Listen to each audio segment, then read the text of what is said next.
My name is Maria Geary.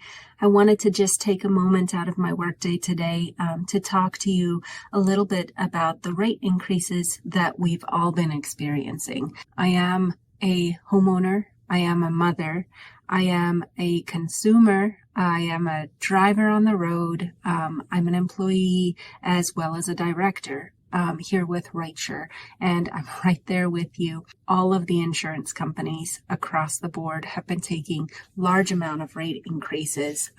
It is something that they couldn't have predicted or something that they had not anticipated. That said, there's a few factors that's playing into it that you may not be aware of, and I just wanted to bring those to light right now. One of those things is the cost of replacing vehicles. When we purchase insurance coverage, we're jumping into a pool of people, and that's because insurance is designed to cover those expenses that's outside of your normal banking or financial capabilities.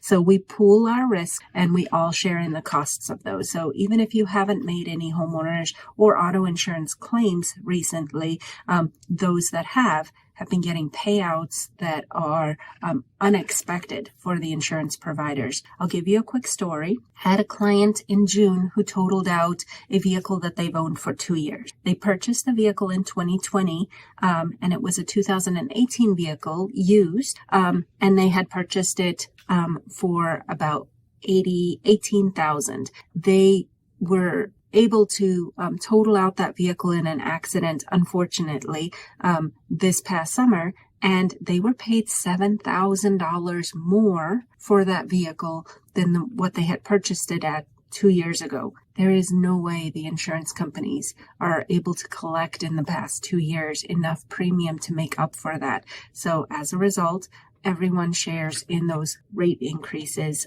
that's necessary for the insurance companies to continue paying on those claims for us. So that's just one example.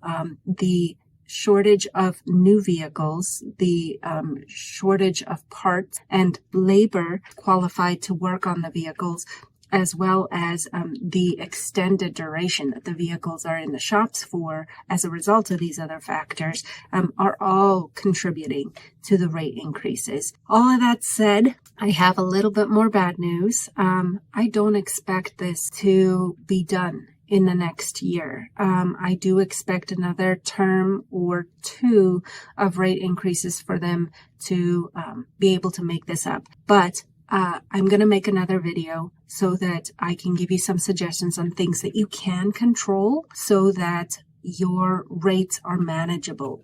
So keep watching and we'll get back with some more information for you.